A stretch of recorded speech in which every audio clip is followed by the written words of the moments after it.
Querido Pai, te queremos agradecer. Nos sentimos abençoados aqui pelas palestras, por esse tempo apartado que tínhamos juntos, estudando, ouvindo muitas coisas. Por favor, nos ajuda, Senhor, para obter compreensão realmente de todos esses assuntos. Querido Pai, porque tudo isso pertence à luz que o anjo do Apocalipse 8 está dando nessa geração. Querido Senhor, também nessa hora pedimos que diriges tudo o que acontece, pelo nome de Jesus. Amém.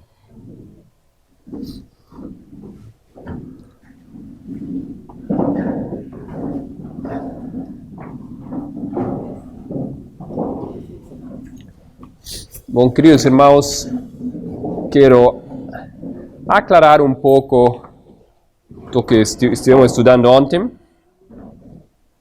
Primeiro estudamos a linha, a história, na história milerita da predicação desta meia-noite. Onde foi colocado, o que aconteceu, o que foi a predicação desta meia-noite. Depois eu fiz uma coisa completamente diferente e ficou um pouco não muito claro para alguém, que eu comecei a dar histórias, exemplos, que falam da predicação desta meia-noite, mas vocês não podem pegar essas histórias ou ver essa história da mesma maneira.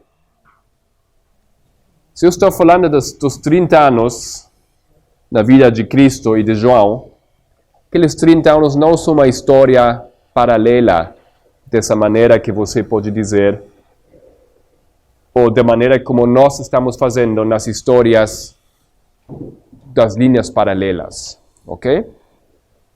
Somente o que eu queria mostrar é que aquelas histórias começam com 11 de setembro e chegam até meia-noite. E acontece uma coisa aqui que podemos identificar como a predicação antes da meia-noite. Na história de Cristo e de João, aqui nesse momento, esse momento é o início de uma fase de 30 anos e é uma fase onde Jesus fica, como fala aqui, em obscuridade. E por que isto é aqui uma paralela a 11 de setembro? O tempo da obscuridade, o tempo quando o povo de Deus não trabalha, ou não é visível, também chamamos o tempo no deserto. Então, aqueles 30 anos, primeiros 30 anos da vida de Jesus, também é um tempo no deserto. Claro, lembramos que ele foi depois do seu batismo ao deserto, mas isso aqui também é um tempo espiritual do deserto. Ele estava se preparando, igual como João foi no deserto para se preparar. Então, aquele tempo de preparação, aquele tempo onde ele ainda não fala, não aparece no público, na Bíblia é um tempo no deserto. E esse tempo aqui começa na Bíblia sempre em 11 de setembro. Por quê? Um exemplo na história de Cristo. Quando Cristo é batizado, compreendemos que esse momento é um símbolo de 11 de setembro. Não é assim? Quando desce a pomba. Na linha de reforma, aquele momento, quando desce o símbolo divino, esse momento é uma paralela ao 11 de setembro. Ok? Quando o reformador recebe uma bênção, ou quando ele é definido, ou quando ele é reconhecido por Deus. Então, depois disso, Cristo entrou. Imediatamente depois, o que fez Cristo? Onde foi? O deserto. Então, o deserto aqui é o tempo que começa no 11 de setembro. Se você transporta essa história aqui, coloca essa história aqui, nesse tempo do deserto espiritual, começa no 11 de setembro também.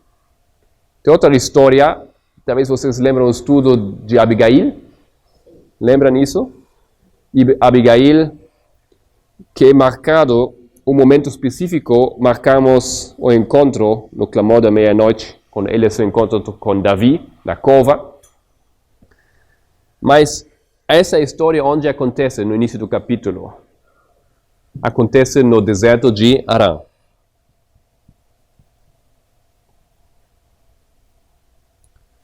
Ok? E nessa história também podemos marcar como esse evento é 11 de setembro. Nessa história de Abigail. Talvez vocês lembrem desse estudo. Tem alguns eventos na história bíblica onde 11 de setembro é combinado com o momento quando o povo vai ao deserto. E por isso, colocamos aqui 11 de setembro, início dos 30 anos, até meia-noite. Ok? O que aconteceu aqui, quando Cristo entra no ministério. Claro, vocês agora perguntam, por que isso é meia-noite na história de Cristo? Se nessa linha de Cristo aqui, isso é 11 de setembro, ou 27 de 11 de setembro também. Isso aqui é a cruz. Então, como pode ser que estamos dizendo isso é meia-noite? Isso simplesmente não é a linha de reforma, é outra linha. Tem características nessa linha que não se encaixam nessa linha aqui. Não é essa linha, é outra linha. Simplesmente um detalhe, e não somente isso aqui é a linha de Jesus, isso também é a linha de João. Ok? O ministério de João que começa aqui. Então, dessa maneira, vocês têm que compreender essa linha. Não é a linha de reforma, não é essa linha, é outra linha. A linha dos 30 anos. E os 30 anos ensinam uma coisa. Ensinam o tempo, 11 de setembro, até meia-noite. E antes disso, acontece isso aqui. João dá uma predição sobre o povo de Deus.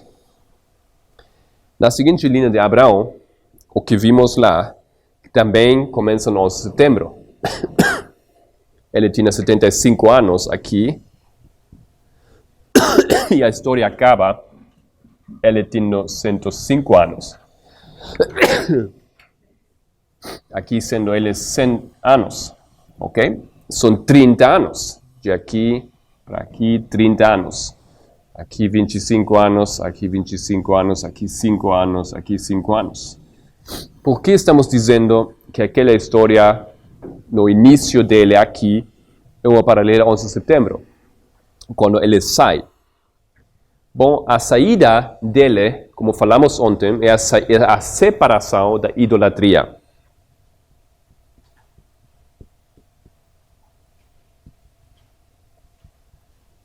E vocês devem lembrar um dos vários pontos, um dos vários acontecimentos no primeiro dia do primeiro mês.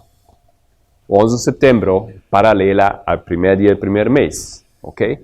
E uma das coisas que aconteceu nesse dia foi que a separação do povo de Deus das mulheres de Babilônia.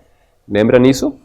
Isso acontece no primeiro dia do primeiro mês, por isso esse 11 de setembro, por isso aqui nessa história a separação da idolatria na vida de Abraão é uma paralela a essa história. Por isso colocamos a história de Abraão também aqui, e o que acontece logo é um símbolo dessa história até a meia-noite. Os 30 anos na vida de Abraão. Aqueles 30 anos. Simplesmente ensinam coisas sobre essa história.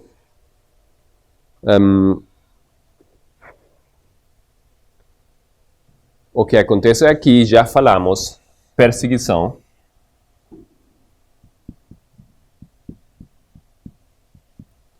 Perseguição já vimos em Daniel 11 acontecendo em meia-noite. Então vocês têm algumas características que aparecem nessa história, Mas o que nos interessa é o que acontece aqui. Ok? Essas linhas ensinam algumas coisas,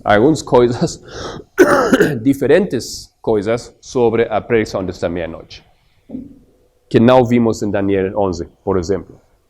E tampouco você pode fazer um paralelo de essa história a essa história, não uma paralela nesse sentido que você pode encontrar a separação de idolatria também aqui, não? Ou uma perseguição aqui. Isso não acontece. Então, não são nesse sentido paralelas, são paralelas em sentido à predição antes da meia-noite. E ensinam coisas acerca desse evento aqui. Ok? Não são aquelas linhas paralelas. Bom, temos outra história de 30 anos. Isso somente foi para aclarecer um pouco os 30 anos e o que estou fazendo ou querendo fazer agora. Não? Ou simplesmente apontar mais detalhes ou mais luz sobre o que acontece na predição desta meia-noite. Outra linha de 30 anos. Os 30 anos do contínuo. O contínuo foi retirado em 508. E 30 anos depois, 538, o Papa sobe no trono. Está instalado no trono. Ele governa agora o mundo. Aqui começam os 400 anos de perseguição. Aqui começam os 1200 anos, 60 anos de perseguição. São paralelas, são eventos paralelos. Mas isso aqui somente aqui fala do que acontece dentro do povo de Deus. Aqui fala das circunstâncias políticas no mundo, coisas que acontecem no mundo, é fora, não é dentro. E faz ênfase nas circunstâncias. E podemos ler o texto que temos aqui na página 34.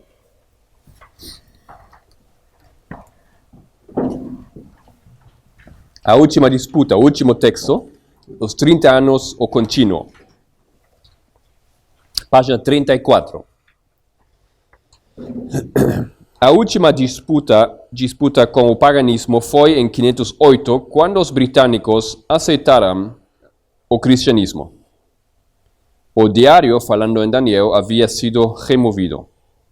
Ao redor de 538, o caminho tinha sido liberado para o papado sentar entronizado na Roma. A nova capital estabelecida por Constantino fez com que Roma ficasse livre para ser ocupada pelo chefe da igreja.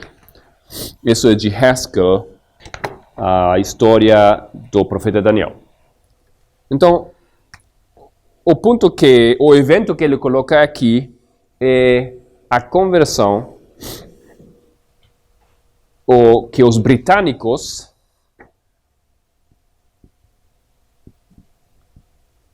se convertam em católicos. Eles foram os últimos, aqui nos 10 reis, eles foram os últimos de aceitar o catolicismo. Aconteceu isso em 508. Essa história tem que ver com o rei Arturo. E tem muita lenda da sua espada, desse rei, aquele rei. É uma figura um pouco mitológica, não se sabe muito bem que realmente existiu. Parece que sim, outros acham que não. Mas aquele rei possivelmente foi o último em se converter ao catolicismo. Agora, isso significa que? Significa que 508, o paganismo, em forma de Roma pagã e seus 10 reis, continuação de Roma pagã, eles, se todos agora são ou católicos ou são arianos. Os 3 tribos aqui que ficaram arianos. E 508 acaba a resistência dos arianos contra o catolicismo. E o catolicismo tem agora caminho livre para se estabelecer em Roma, ok? E na Europa. Caminho livre. Até esse ponto tem muita guerra contra o catolicismo. Ele não poderia se levantar. É assim como eu às vezes dou aquele exemplo, se vocês têm plantas em casa e vocês têm óleos, como é isso? chicken, gallinas, ok? Eles não permitem que as plantas cresçam, não é assim? Eles sempre vão aí, e somente saem um pouco, eles vão e destruem. Isso é o que aconteceu aqui. Os reis pagãos, especialmente os arianos, não permitiam que a Igreja Católica se levantar bem e estabelecer-se bem. Somente até com essa data a Igreja Católica poderia se estabelecer. Mas foi um processo de 30 anos. Igual como Cristo precisou 30 anos. Aqui nessa linha, a Igreja Católica precisou 30 anos para se estabelecer no trono de Europa. E lá podemos ver o seguinte texto, na página 35.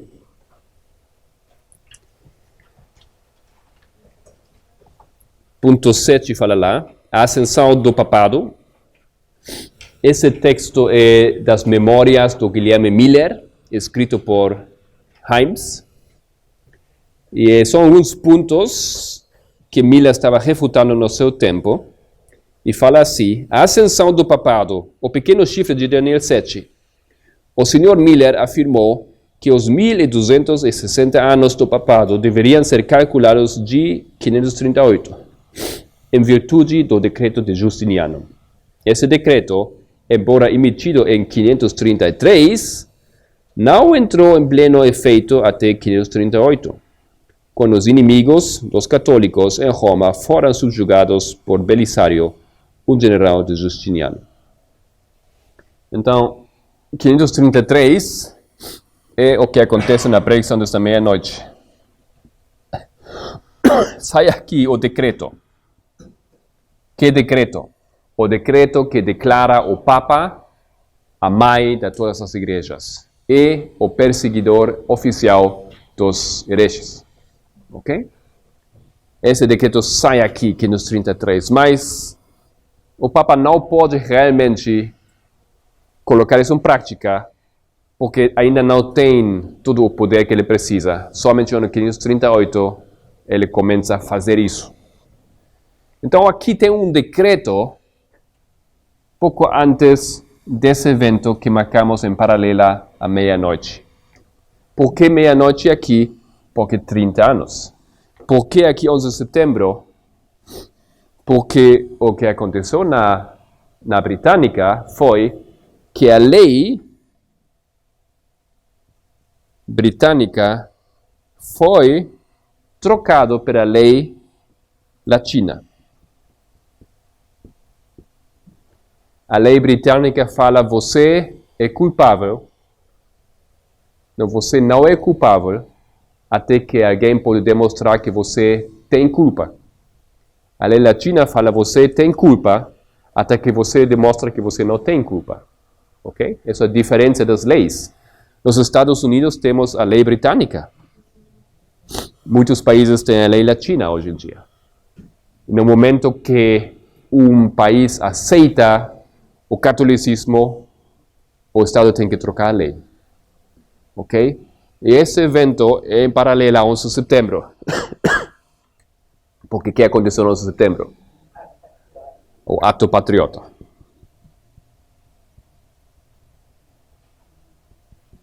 O ato patriota é a lei latina nos Estados Unidos. Eles já têm a lei latina. No caso que eles querem usar. Ainda está escondido, não? Está somente pronto para ser usado no momento que precisam. Então, dessa maneira, aquela linha também, uma paralela a essas linhas aqui. E o que nos ensina isso aqui é que tem um decreto em preparação para aqui, para esse momento. No decreto, na meia-noite vai ser um decreto, mas esse decreto vai ser preparado já antes. Não tem efeito, vai ter efeito aqui. E o decreto tem que ver com bom, esse decreto achamos que tem que ver com as trombetas. Ok? A 7ª trombeta. Lei em contra das trombetas, mas também contra aqueles que proclaman o que dan o som à trombeta. Porque vocês lembram que aqui, Rússia, Daniel 8, vai perseguir o povo de Deus. Então, eles são aqueles que dão o som à trombeta. Então, aqui tem um decreto perseguindo o povo de Deus. Mas, antes da pregação, aquele decreto já tem que ser visível, tem que aparecer. Perguntas até esse ponto aqui? Ou fica um pouco mais claro? Ok. Vamos continuar. Seguinte ponto. Os 30 anos, ao final dessa página, na vida de Helena White. Helena White, somente eu vou colocar isso dentro dessas linhas aqui, morreu em 1915.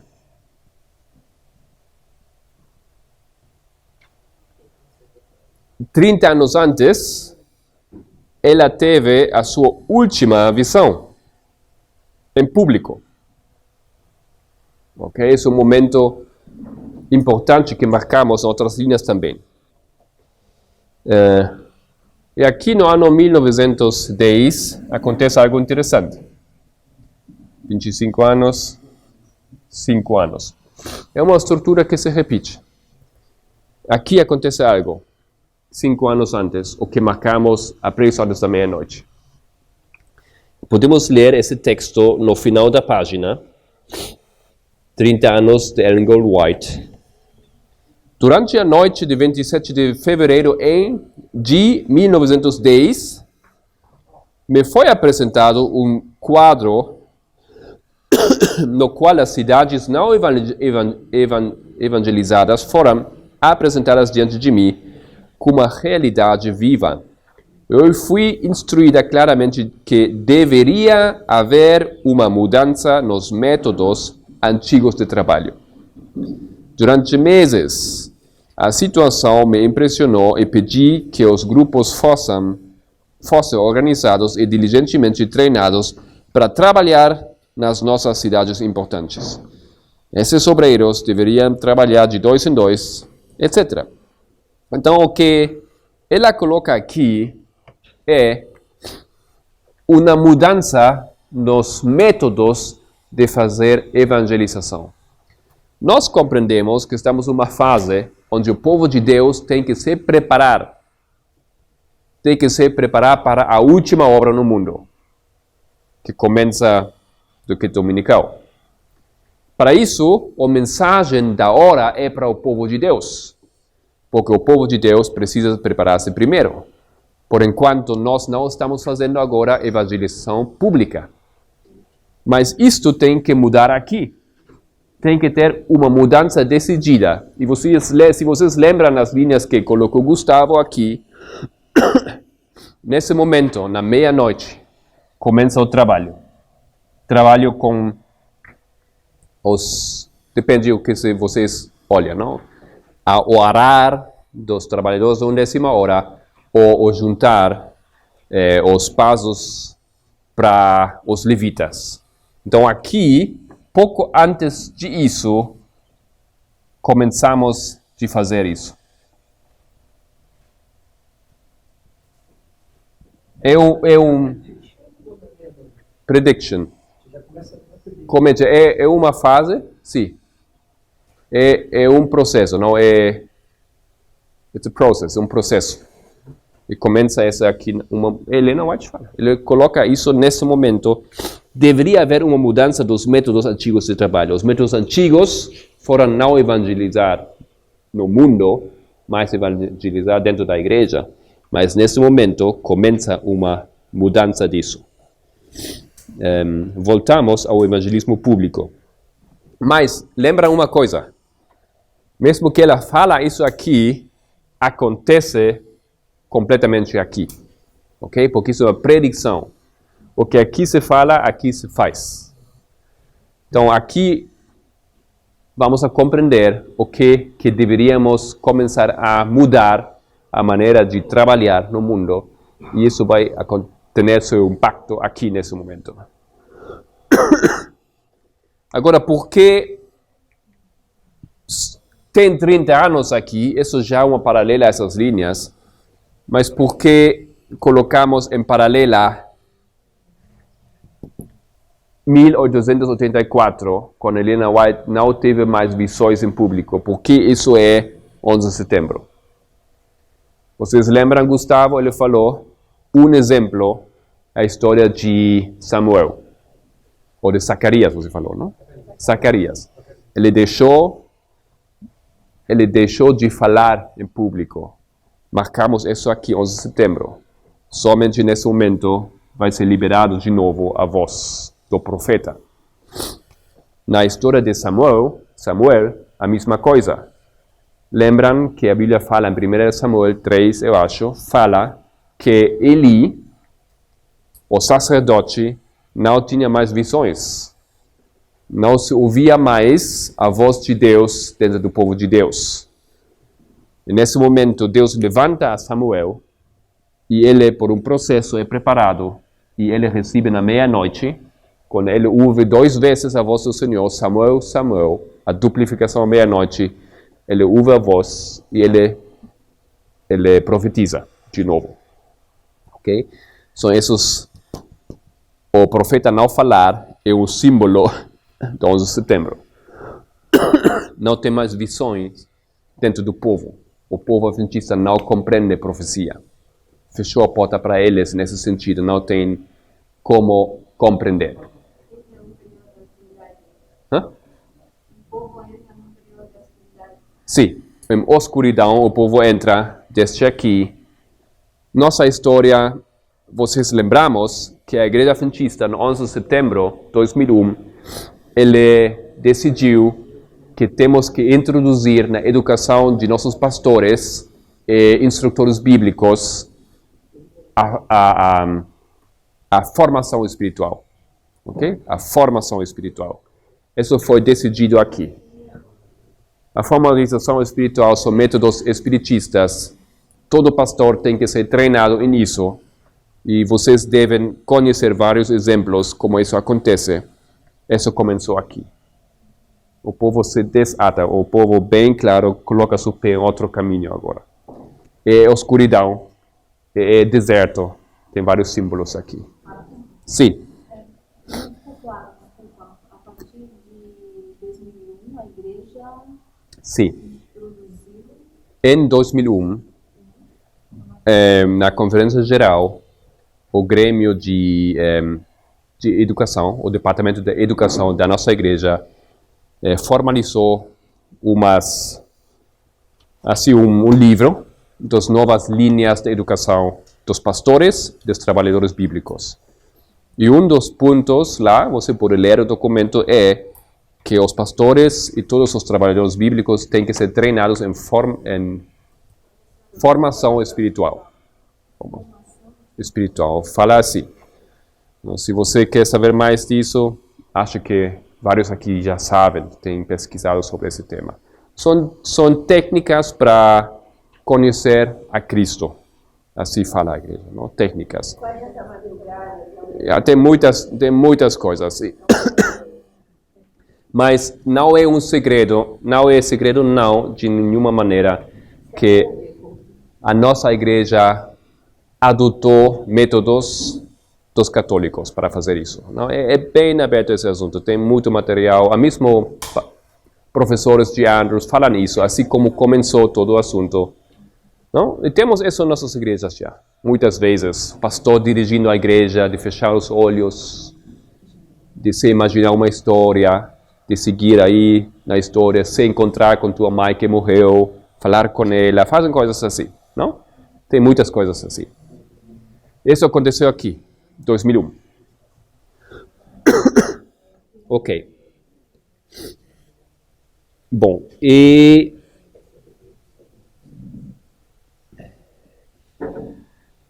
a morte do profeta, de 1915, também é um símbolo da meia-noite, porque na experiência do meia-noite, que tem Daniel, em Daniel 10, ou que tem Jeremias, ou que tem Isaías ou Ezequiel, eles sempre nessa experiência, eles caem no chão, como se estivessem mortos.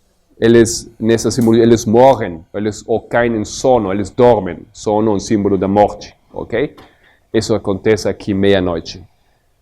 Quando Ellen White morre, isso é um símbolo desse evento aqui. Bom, assim temos agora 3 linhas onde aprendemos algumas coisas do que acontecerá aqui na pregação desta meia-noite. Seguinte ponto. Seguinte página. A estrutura. Agora, outro tipo de estruturas, não tem que ver com os 30 anos, não são assim, desse tipo linhas paralelas tampouco, mas tem outro tipo de estruturas que vamos ver, que ensina mais coisas para a pregação desta meia-noite. Quando foi dada a pregação desta meia-noite, no 2 de maio, na história dos mileritas, até meia-noite, 21 de julho, isso foi um período de 81 anos, 81 dias. 81 dias. Da predicação desta meia-noite, na história de Snow, até a meia-noite, no 21 de julho, tudo isso em 1844, passaram 81 dias. 81 dias. Literais. Ok. Por isso, já temos essa experiência de muitas outras histórias e eventos. Nesse número aqui, vira-se um símbolo dessa história. Isso já acontece em muitas histórias. Eu tenho visto isso com os 70 dias, com os 70 anos, com os 40 anos, o número 25, número 5, em muitos números. Vocês compreendem que aqueles números se viram um símbolo dessa história, o número 4, ok? Então, o que acontece aqui? Vamos ler, página 36, o texto. Acho-me agora em meu 81º ano, 81 anos. E posso testificar que, como uma família, não ansiamos as panelas de carne do Egito. Tenho conhecido alguma coisa dos benefícios que serão recebidos mediante o viver os princípios da reforma da saúde. Considero um privilégio, bem como um dever, ser adepta da reforma da saúde. Então, o que acontece nessa história aqui é que Ellen White, símbolo dos 144 mil também, nessa fase já tem se separados por completo. Já tem acabado o processo de se separar de aqueles problemas ou de aquelas coisas que ataram a ela ainda ao mundo. Okay? Aqui, com 81 anos, ela teve 81 anos. Ela já, ou somente aqui, ela acabou o processo. Mas isso vira-se para nós em um símbolo do que tem que acontecer em nossas vidas nessa fase da história. Aqui, o processo para nos separar do Egito, ou para nos separar das coisas do Egito, tem que ser acabado. Ok? A Bíblia também fala, o precioso é separado da escória, em espanhol, não sei. Do vil, ok? Do vil. Esse processo acabou aqui nessa fase, com a pregação da meia-noite, nessa fase, antes da meia-noite. Vocês compreendem isso bem na história da parábola dessas virgens. É muito claro, as mulheres, as virgens, têm que ter o óleo antes de começar a noite. Ok? Isso é a mesma coisa aqui. As 10 virgens, na verdade, já foram separadas em 2 grupos antes da meia-noite.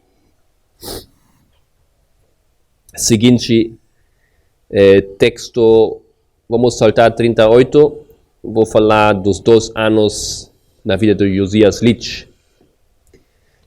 É outra linha. Vamos limpar isso aqui.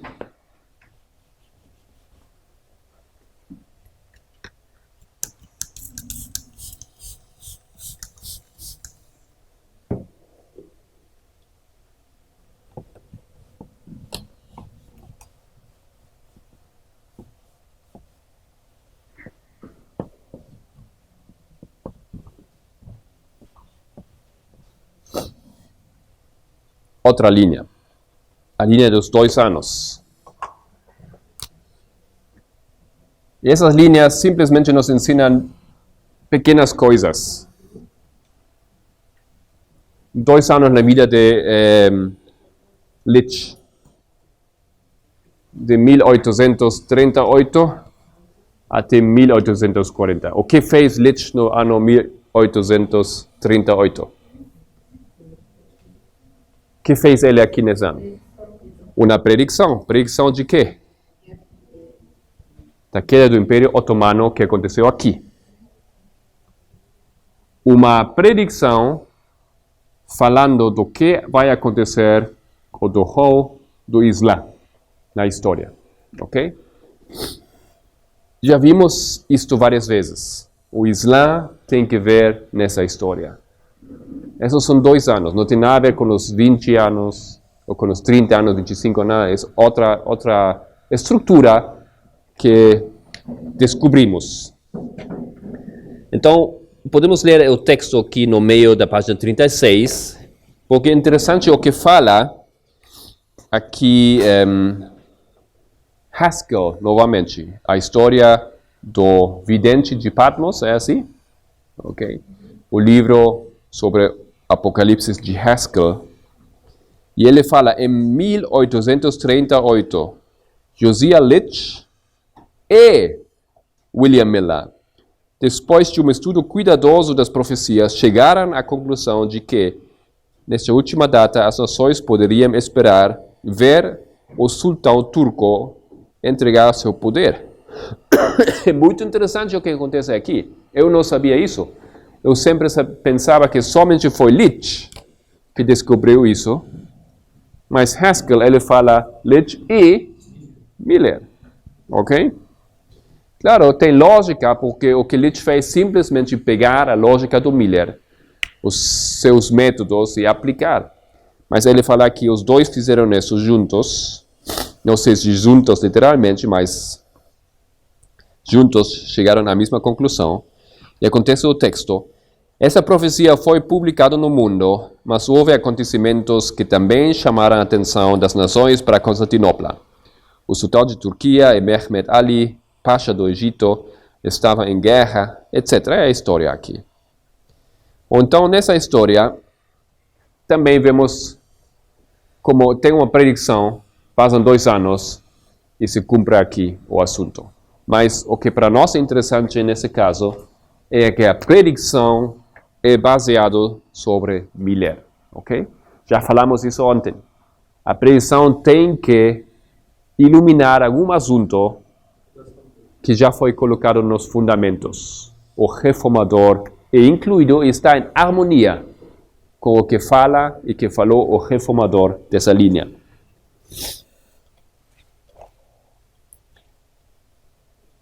Ok. É só isso aqui, nessa linha. 37. Tem um pouco mais agora na linha de Amós, os 2 anos na linha de Amós.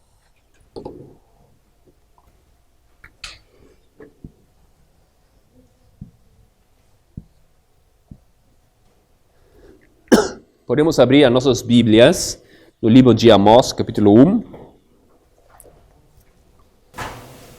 Amós, capítulo 1.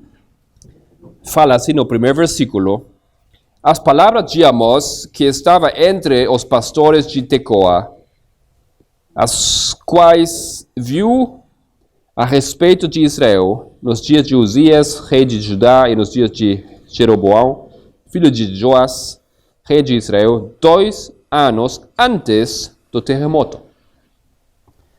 Então aqui ele vê uma coisa, ele anuncia uma coisa, a predição, 2 anos, igual como nessa história, 2 anos antes do terremoto. O terremoto é um símbolo da meia-noite. Por quê? Vamos lá, no texto paralelo, em Atos, primeiro texto sobre terremoto, Atos 16, 25. Vamos voltar ao livro de Amos depois. Atos 16, 25.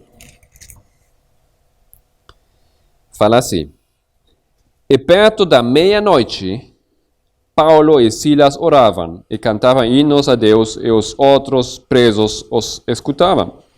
E de repente sobreveio um tal grande terremoto que os alicerces do cárcere se moveram.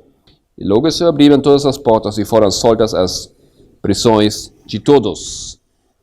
Então aqui, bem marcado, meia-noite acontece o terremoto. Ok? Se Amos prediz o terremoto, então ele prediz uma coisa acerca do terremoto ou acerca da meia-noite. Segundo texto, Mateus 27. Mateus, capítulo 27.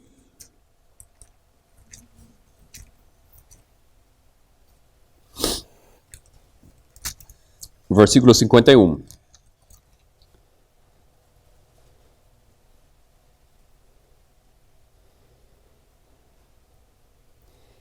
Eis que o véu do templo se rasgou em dois, de alto a baixo, e tremeu a terra, e fendaram-se as pedras, e abriram-se os sepulcros, e muitos corpos de santos que dormiram foram ressuscitados.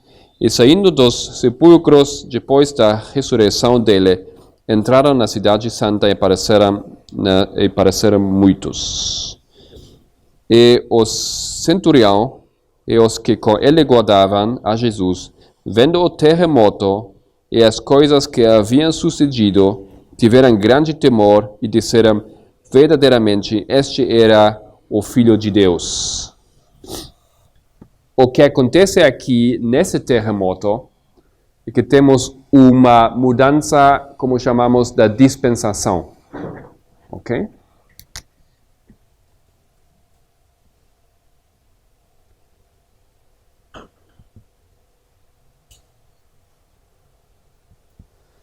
A dispensação muda. Até esse momento, os judeus tinham que matar um cordeiro. Começando nesse momento, eles têm que se entregar a Cristo.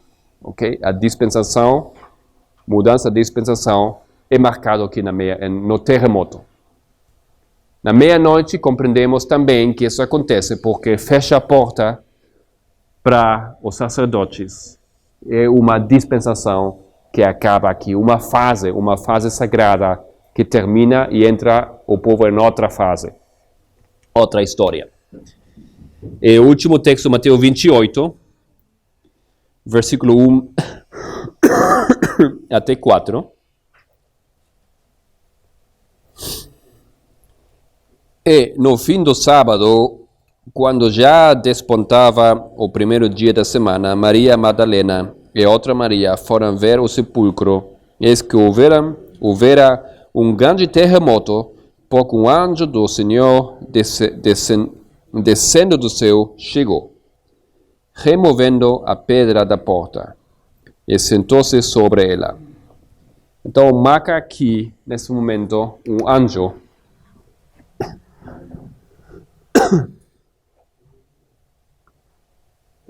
descendo. Okay.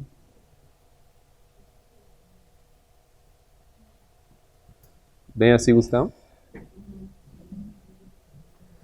Ok.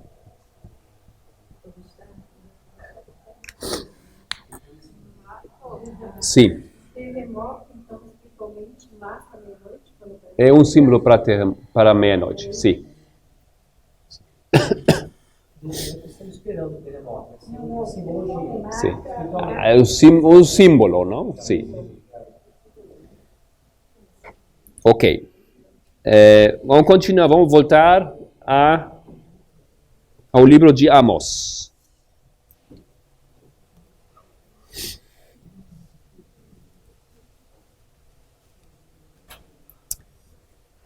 A Bíblia falou que ele foi de onde? De que cidade?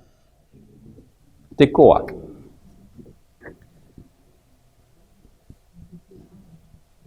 Tecoa significa simplesmente trombeta.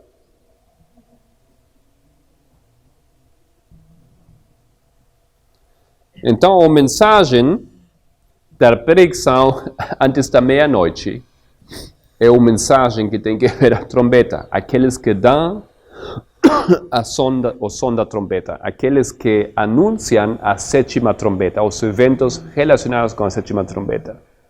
Okay? Esse é o significado de Tecoa. Trombeta. E ele era quê? Qual foi o seu trabalho, a sua profissão? Um pastor. Okay.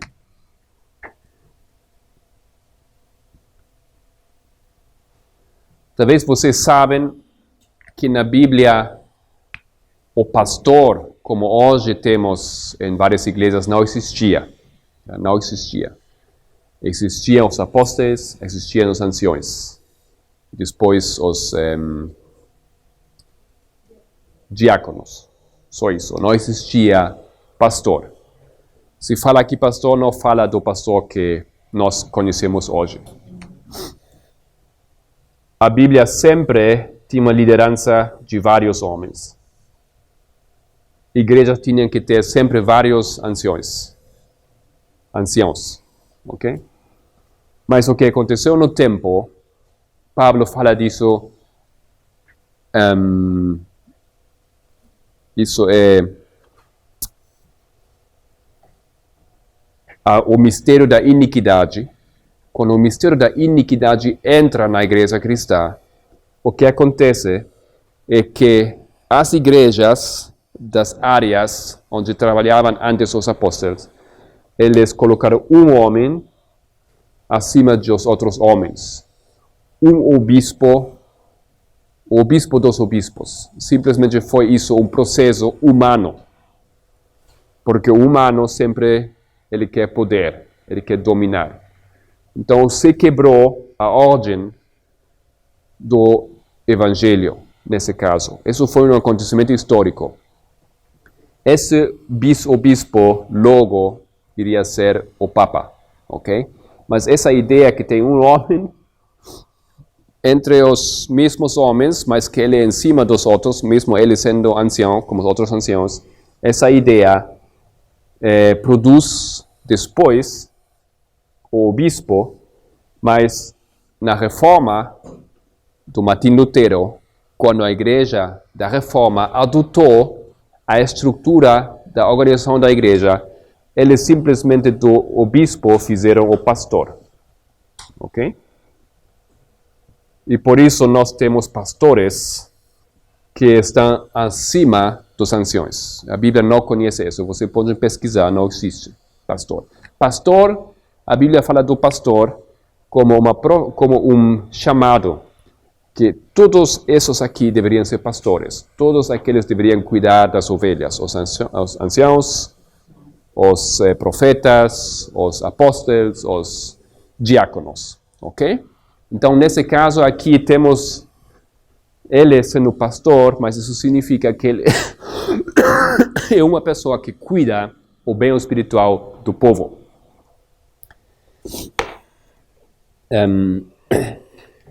Podemos ler então agora Amós 2, começando no primeiro versículo. Amós 2. Assim diz o Senhor: por 3 transgressões de Moabe, e por 4 não retirarei o castigo, porque queimou os ossos do rei de Edom até os tornar a cal. Versículo 3. E exterminarei o juiz do meio dele, e a todos os seus príncipes com ele matarei, diz o Senhor. Então a predição que ele dá é uma predição de juízo. Juízo sobre, nesse caso, o juízo tem que ver com o mundo. Ok? Daniel 11 já vimos que também a predição não somente uma coisa é referência ao povo de Deus, também, mas também tem uma informação adentro disso para o mundo. O mundo vai despertar, o mundo vai ouvir algo para eles, que vai acontecer com eles. E a última parte aqui, capítulo 8 de Amós, capítulo 8.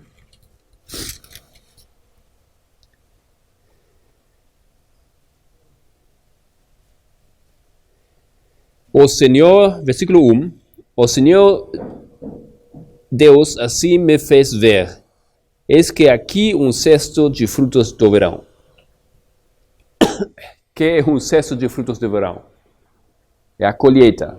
É a colheita. Então, quando ele vê o cesto de frutos de verão, compreendemos que isso acontece aqui, a porta fecha aqui, mas para o profeta já é visível aqui. E isso falamos várias vezes, ontem falamos disso. O trigo e o joio já estão separados nesse momento. É visível, é possível de ver isso. O resultado do fruto já antes das portas se fechar vai ser visíveis. Ok, isso aqui de Amós, e acho que temos tempo para entrar mais em uma última história. Mais 2 anos na vida da história do José. Podemos abrir nossas Bíblias em Gênesis, capítulo 40.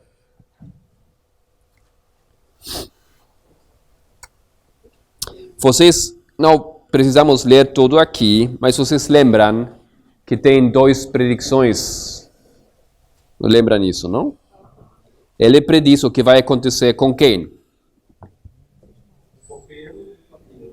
Ok. Vamos usar essa linha aqui.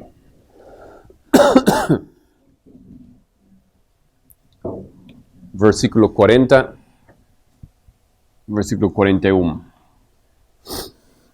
Aqui, predição. Predição para 2 grupos.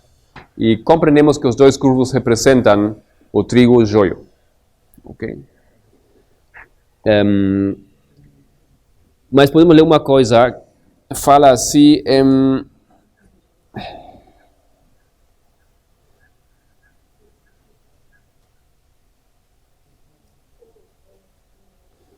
deixa eu ver onde fala isso.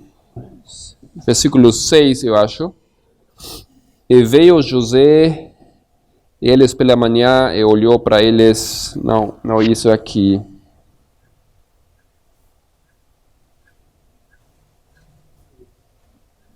Não sei, em algum lugar aqui fala que isto aconteceu quando? No aniversário do faraó.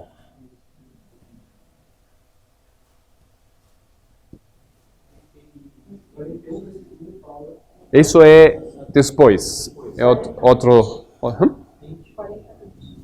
40, versículo 20.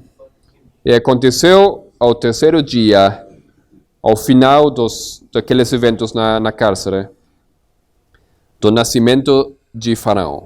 O terceiro dia, o dia de nascimento do Faraó, que fez um banquete a todos os seus servos. Levantou a cabeça do copeiro mor e a cabeça do padeiro mor no meio dos seus servos. Então foi aqui o dia do nascimento, o aniversário do Faraó. Faraó. Ok. E acontece, versículo 21, e fez tornar o copeiro mor ao seu ofício de copeiro, e este deu o copo na mão de Faraó. Mas o padeireiro mor enforçou como José havia interpretado. O que acontece com ele? Ele é colocado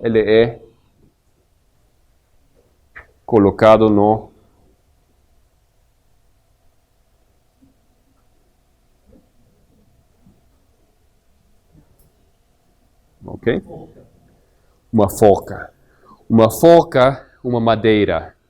Quando a Bíblia fala de Judas que ele vai ser, ou foi colocado uma madeira, esse é um símbolo de quê? Maldição. Maldição. Gálatas 3:3. Ser colocado uma madeira é um símbolo da maldição. Então, mesma coisa aqui, como aqui, um grupo vai ser, maldecido? Ok, maldito. Okay. Nesse momento, e outro grupo, ele vai entrar no serviço do rei.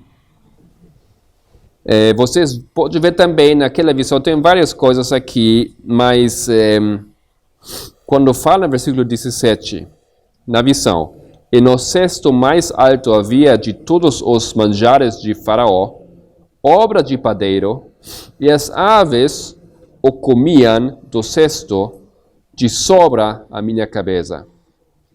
Podemos abrir um texto paralelo em Eclesiastes 10, 20, só para ver o que significam as aves. Eclesiastes 10, 20. Eclesiastes 10, 20.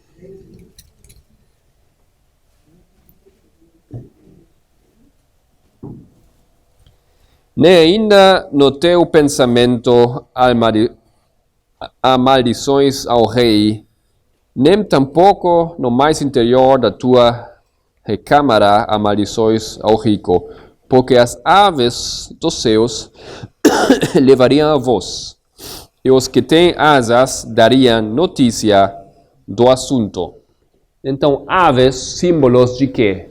De mensageiros que dão notícias, mas não são notícias boas, ok? O ave é um animal não limpo na Bíblia. Então, é um símbolo de notícias ou de mensagens falsos. Mensagens, notícias, doutrinas falsas nesse momento vão causar a caída de um grupo, ok? Doutrinas falsas nesse tempo, nesse momento, vão causar que um dos grupos caia. Por isso, queridos irmãos, é muito importante que compreendamos o que cremos, que estudamos o que cremos, que temos não somente repetimos, ouvimos, aceitamos, mas que entramos, cada um de nós, em um processo de até ensinar o que estamos estudando. Se você não ensina, ou seja, para o seu amigo, para seu esposo ou esposa, se você não faz isso, você não tem a experiência de compreender se você realmente compreendeu. No momento que você faz isso, você se fortifica contra essa situação aqui que vai acontecer. E vamos fechando já, falta pouco aqui para essa história. Podemos saltar ao capítulo 41 em Gênesis, agora sim, 41.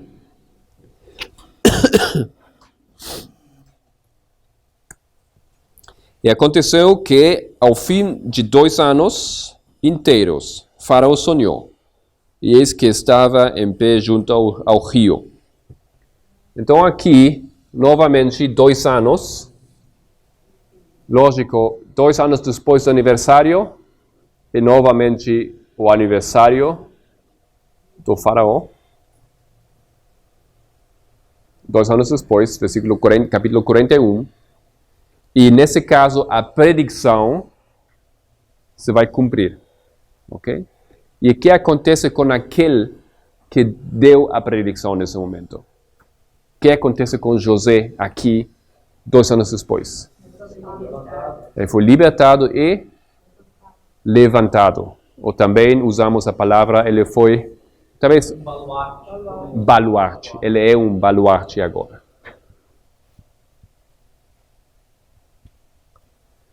Baluarte. Isso significa que já não é escondido. Em meia-noite, este povo de Deus já não vai ficar escondido. Assim como na linha de Cristo, entrou em trabalho público. Todos começaram a conhecer a Ele. Isso vai acontecer com a igreja triunfante aqui. Por quê? Pela predição. Aquelas coisas que este grupo vai predizer, ou está predizendo nesse momento aqui, vai causar que eles entrem em uma atenção do mundo. E não quero dizer que isso significa que vai ser agradável, ou que vai ser assim, muito bom para eles, mas eles vão ser vistos, ok? O mundo toma agora notícia deles. Sua mensagem é uma mensagem que é considerado, estudado, pesquisado nesse tempo. Bom, tem algumas coisas mais aqui. Também você pode ver que José, nesse momento, tinha 30 anos. Então, aqueles 30 anos das outras linhas, você também pode marcar aqui em meia-noite. E, queridos irmãos, para resumir, acho que somente temos entrado nessa temática, mas espero que vocês tenham agora uma ideia um pouco mais profunda do que significa a pregação antes da meia-noite. Nós simplesmente não tínhamos ideia de esse evento nessa linha. Vocês lembram que nos anos passados ninguém nunca falou disso. Mas ao fim do ano passado, nesse ano, aquele detalhe foi descoberto. As coisas acontecem assim. Cada vez mais cerca aos eventos finais, cada vez mais coisas antes dos eventos finais aparecem, sinalizando para nós que realmente nos estamos aproximando muito àqueles eventos. Aqui ninguém precisava saber isso. Aqui nós precisamos saber isso porque por todas as coisas que esses temas dos 30 anos, dos 2 anos, a Bíblia nos ensina do que acontece aqui nesse momento. São lições de nos preparar, de compreender que temos que estar preparados já nesse momento, de que a separação já acontece aqui, de que vai ter uma predição, tem que ver com muitas coisas e que nós já estamos dando isto aqui. Já entramos nessa fase. Bom, queridos irmãos, foi um prazer de poder estudar com vocês aqueles temas de Daniel 11. Vocês compreendem que tem muita importância porque a predição tem que ver com Daniel 11. Se você compreende Daniel 11, se você compreende os eventos, você está se preparando para que os aves impuros não podem trocar as suas ideias, não podem atacar vocês. Então, queridos irmãos, estudamos essas coisas, agradecemos ao Senhor por esse tempo que Ele nos está dando. Amém.